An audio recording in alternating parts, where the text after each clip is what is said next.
Bismillahirrahmanirrahim. Tentunya kita harus paham bahwasanya kalau kemudian kita mentelaah pada kitabullah dan sunnah, maka kita akan menjumpai bahwasanya salah satu semangatnya kitabullah pada kehidupan kitab suci yang kita imani, semangatnya kitabullah itu adalah mempersaudarakan kita. Kita tidak pernah jumpai satu kitab yang Allah turunkan yang paling komit dengan persaudaraan kecuali adalah Al-Quran.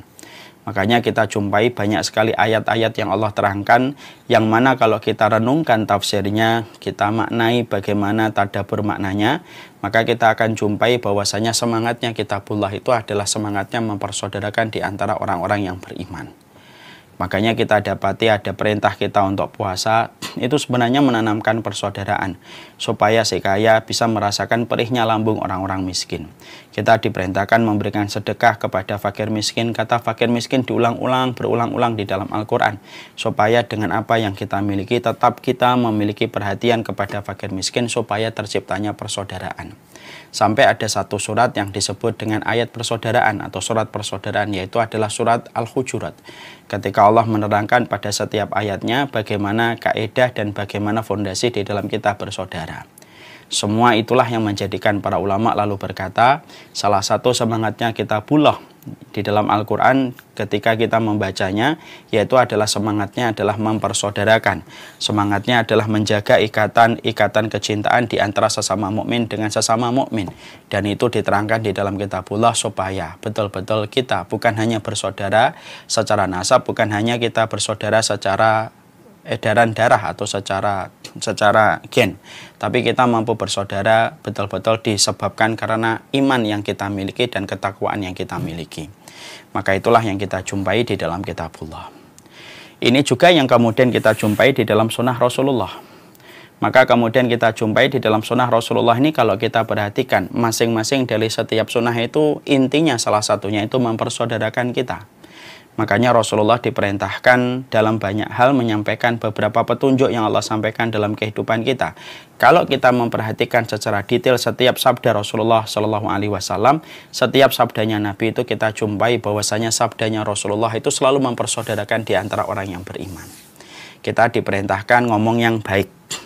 Itu sebenarnya adalah supaya kita tidak menyinggung dan tidak menyakiti orang-orang yang ada di sekitar kita ketika kita disampaikan sabda Rasulullah, yaitu adalah man kana yu'minu billahi wal yaumil akhir falyakul khaira aw liyasmut. Wahai barang siapa yang beriman kepada Allah dan hari akhir, maka ngomonglah yang baik, kalau tidak bisa maka diamlah. Di situ kita menjumpai bahwasanya sunnah itu mempersaudarakan.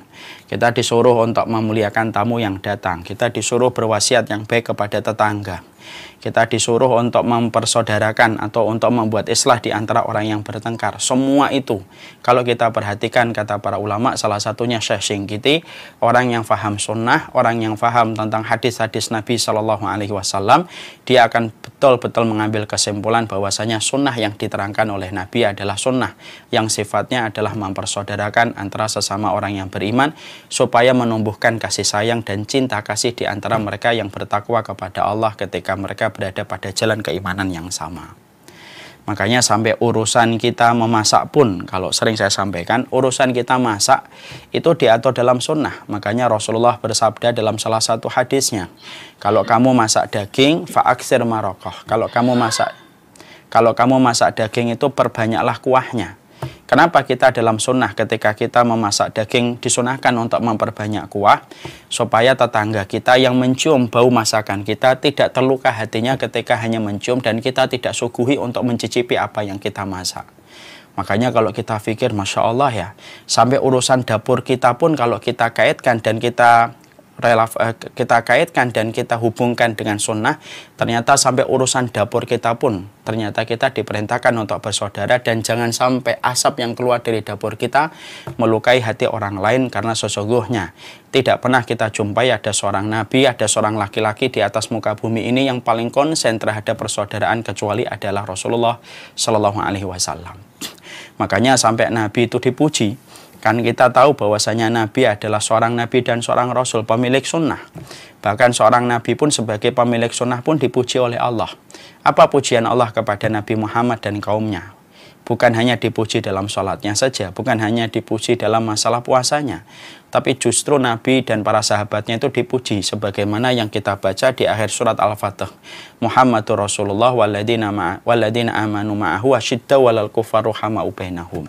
Sesungguhnya Rasulullah dan orang yang bersamanya, mereka itu adalah asyiddaw 'alal kuffar, keras kepada orang kafir yang memusuhi Islam. Bukan semua orang kafir, hanya orang kafir yang memusuhi Islam, maka kita harus tegas kepada mereka. Ruhama'u bainahum, tetapi rahmat kepada orang yang beriman. Itu menunjukkan bahwasanya dipujinya Nabi dan para sahabat sampai mereka mendapatkan keridhaan dari Allah, sampai mereka mendapatkan gelar radhiyallahu anhu wa aradu anhu. Itu bukan karena sholatnya, bukan karena puasanya, tetapi justru dipujinya Nabi dan para sahabat itu karena komitmen mereka yang senantiasa menebarkan rahmat di antara orang yang beriman. Dan inilah yang menjadikan kita harus berpikir keras. Makanya kalau ada orang ketika dia mengaku bahwasanya dia memahami agama, ketika dia mengaku bahwasanya dia mengikuti jalan sunnah, tetapi dia justru menikmati permusuhan, dia menikmati hujatan, dia menikmati celaan, dia menikmati vonis, yang kita pertanyakan adalah Nabi mana yang kamu contoh, Rasul manakah yang kamu ikuti, ketika Nabi kita selalu mencontohkan bagaimana beliau itu berkomitmen untuk menumbuhkan kasih sayang di antara orang yang beriman, persaudaraan yang dibangun atas ketakwaan kepada Allah Subhanahu wa Ta'ala, dan itulah yang diinginkan oleh Rasulullah ketika Nabi itu semangatnya dalam sunnah itu mempersaudarakan. Makanya Nabi itu paling tidak suka kalau kemudian setiap orang itu sudah membawa semangat fanatisme kelompok dan golongannya, sebagaimana pernah terjadi ketika ada perselisihan antara Muhajirin dan Ansor. Orang Muhajirin memanggil ya lil Muhajirin, kemudian orang Ansornya memanggil ya lil Ansor. Padahal maaf ya, Muhajirin dan Ansor itu nama yang diberikan oleh Rasulullah, nama yang sangat syar'i, lebih syar'i dari semua nama kelompok dan pengajian hari ini. Ya, walaupun pengajiannya mengatasnamakan, tidak ada yang lebih syar'i daripada nama Muhajirin dan Ansor. Tapi ketika pernah terjadi perselisihan, lalu kemudian orang Muhajirin memanggil nama Muhajirin, sebuah nama yang disebutkan oleh Allah di dalam Al-Quran beberapa kali, salah satunya dalam surat At-Taubah, yang satunya memanggil ya lil Ansor. Tapi ketika mereka memanggil ya lil Muhajirin wa ya lil Ansor, ternyata Masya Allah, ternyata mereka memanggil itu hanya untuk hanya untuk kemudian mereka bertengkar. Maka Rasulullah ketika mendengar itu berkata, bagaimana saya masih hidup di antara kalian tetapi kalian sudah memanggil dengan panggilan jahiliyah. Padahal saat itu luar biasa yang dipanggil adalah nama Muhajirin dan Ansor, tetapi membuat Rasulullah marah ketika nama itu dipakai untuk melegitimasi permusuhan dan perselisihan yang ada di antara mereka pada saat itu. Dan akhirnya dengan sabda Rasulullah akhirnya mereda. Disitulah kita akhirnya menjumpai, Masya Allah ya, luar biasa Nabi ketika menjaga komitmen persaudaraan antara orang-orang yang beriman. Makanya sampai kemudian kita dapati bagaimana Nabi itu menutup celah kalau ada hal-hal yang bisa mengakibatkan perpecahan hati di antara para sahabatnya. Sebagaimana pernah kita jumpai dalam satu riwayat yang sahih, Abu Dzar dengan Bilal ini pernah berselisih. Ketika Abu Dzar itu menjelaskan tentang strategi perang, maka Bilal itu menyampaikan sesuatu menurut pikirannya. Lalu dia berkata, harusnya begini, wahai Abu Dzar. Lalu Abu Dzar itu ketika mendengar ucapan Bilal, maka beliau itu tidak terima. Lalu kemudian secara refleks beliau berkata, uskut anta ya ibna sauda. Diam kamu, orang hitam dari perempuan hitam. Dimana perkataan itu langsung terdengar oleh Bilal. Kaget Bilal mendengar perkataan itu.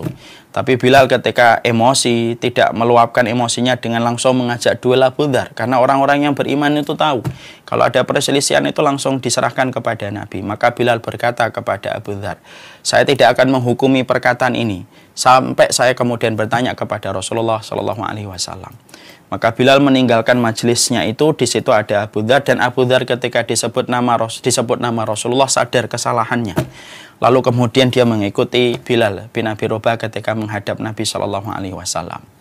Ketika sudah di hadapan Nabi, maka Rasulullah SAW kemudian mendengar apa yang disampaikan oleh Bilal. Maka kemudian Rasulullah memanggil Abu Dzar dalam kondisi marah. Lalu kemudian Rasulullah mengatakan, inna kamruun fika jahiliyah. Wahai Abu Dzar, sesungguhnya dirimu itu masih ada perkara jahiliyah ketika kamu merendahkan orang yang beriman. Maka pada saat itu Abu Dzar menyesal dengan apa yang telah dia ucapkan. Dia minta maaf kepada Bilal, lalu sampai dia letakkan pipinya di atas tanah Madinah. Lalu dia berkata kepada Bilal, "Wahai Bilal, injek pipiku ini untuk menebus kesalahanku karena pernah melecehkan kamu." Maka kemudian Bilal memeluk saudaranya dan mereka reda permusuhan. Syukran ya Rabbi, syukran, hadaita qalbi, syukran.